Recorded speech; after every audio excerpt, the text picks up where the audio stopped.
नमस्कार दोस्तों, देखिए क्लास 12 रसायन शास्त्र, इसके लिए क्या हम यूनिट 2 के आपके इंपॉर्टेंट क्वेश्चन बताएंगे। यूनिट 2 के, ठीक है, यूनिट 2 के बहुत ही ज़्यादा इंपॉर्टेंट क्वेश्चंस बताएंगे आपको।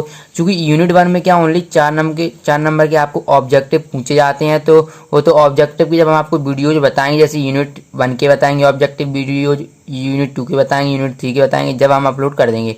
लेकिन अभी हम आपको क्या क्वेश्चन ओनली क्वेश्चन बता रहे हैं। जैसे हमने फिजिक्स के बता दिए हैं, हमने फर्स्ट यूनिट सेकंड यूनिट की डाल दिया। अगर नहीं देखें तो आप प्ले लिस्ट में जाकर चेक कर लीजिएगा, ठीक है। यूनिट 2 में पहले हम बात कर लेते हैं टोटली आता है कितने नंबर का। देखिए यूनिट 2 में टोटली 6 नंबर का आता है, ठीक है। इसमें से एक 2 नंबर का क्वेश्चन आता है, ठीक है, और एक 3 नंबर का क्वेश्चन, ठीक है।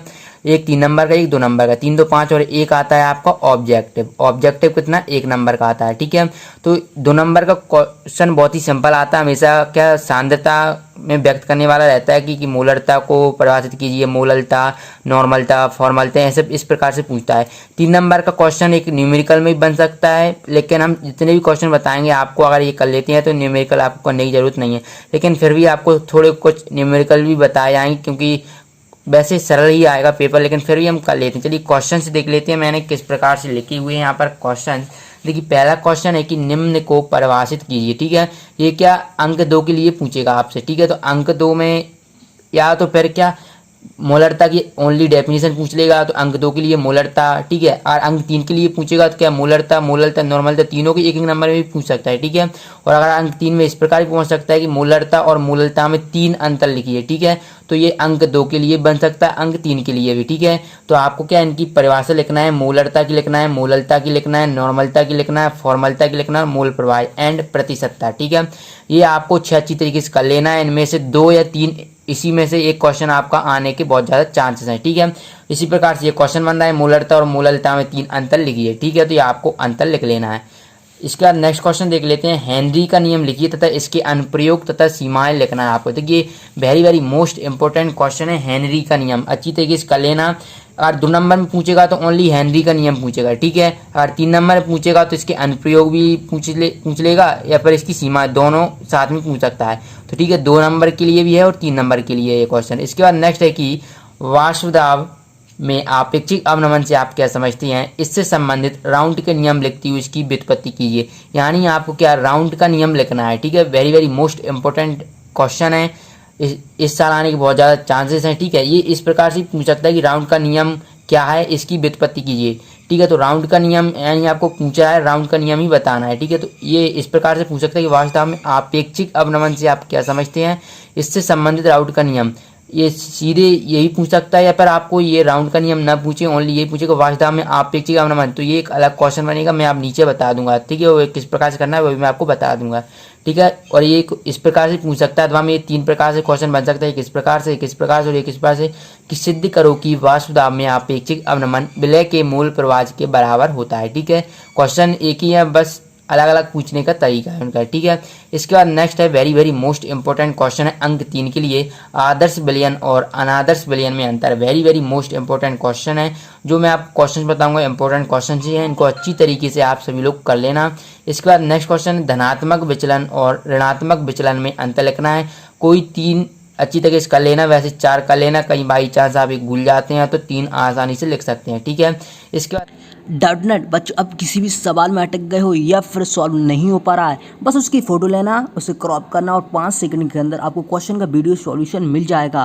फिर चाहे आपका क्वेश्चन होमवर्क का हो, सीबीएसई बोर्ड का हो, बिहार बोर्ड का हो, महाराष्ट्र बोर्ड का हो, या फिर किसी अदर स्टेट का हो, चाहे आईआईटी, जीमेंस, नीट, क्लास 6 से 12 सवाल, इन सभी सवालों का जवाब मिलेगा डाउटनेट ऐप पर। या फिर कोई भी सब्जेक्ट हो, फिजिक्स, केमिस्ट्री, मैथ, बायोलॉजी, इन सभी सवालों का जवाब मिलेगा डाउटनेट ऐप पर। साथ ही क्लास 9 से 12 के बच्चों के लिए चल रही है इंग्लिश और हिंदी में लाइव क्लास, यानी अब पूरी पढ़ाई होगी डाउटनेट ऐप पर।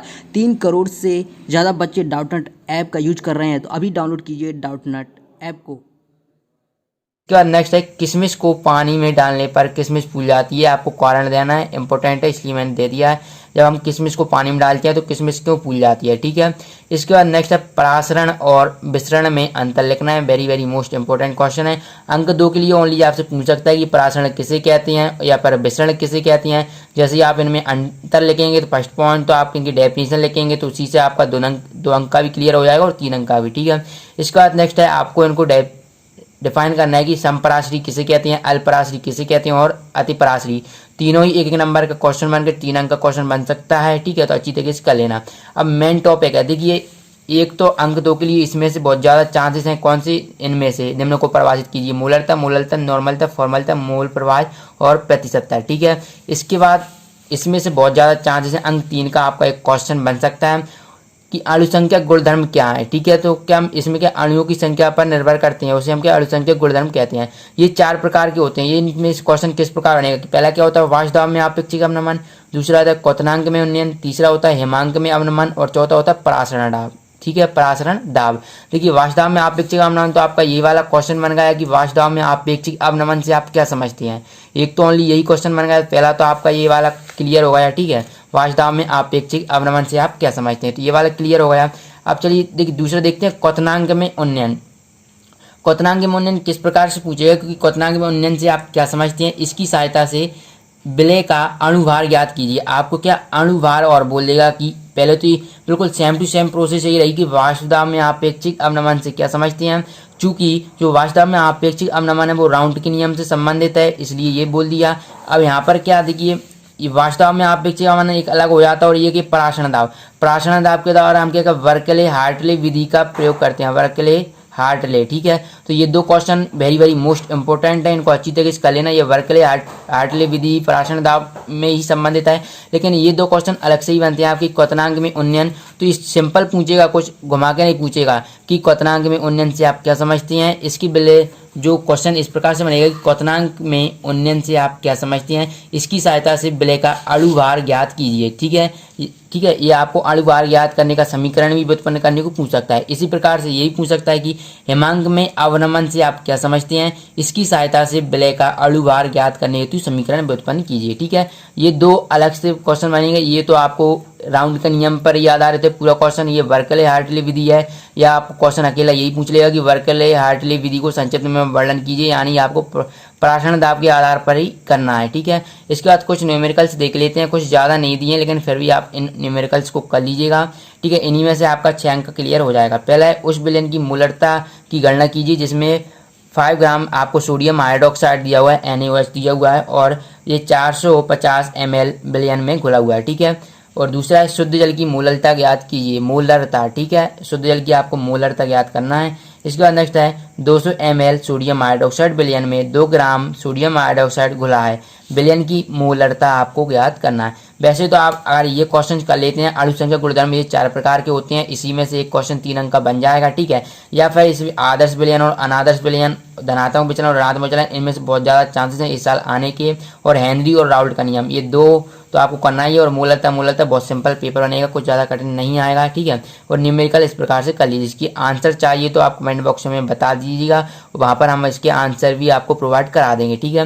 नेक्स्ट क्वेश्चन देख लेते हैं कि 90 ग्राम जल में 4 ग्राम NaOH घुला है, जल और NaOH दोनों का मूल प्रवाह ज्ञात करना है, ठीक है। मूल फ्रैक्शन आपको निकालना है इन दोनों का, ठीक है।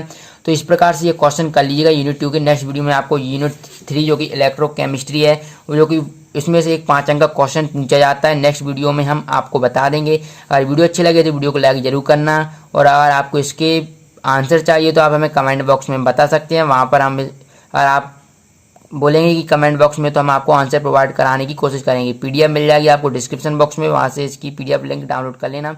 मिलते हैं नेक्स्ट वीडियो में, धन्यवाद।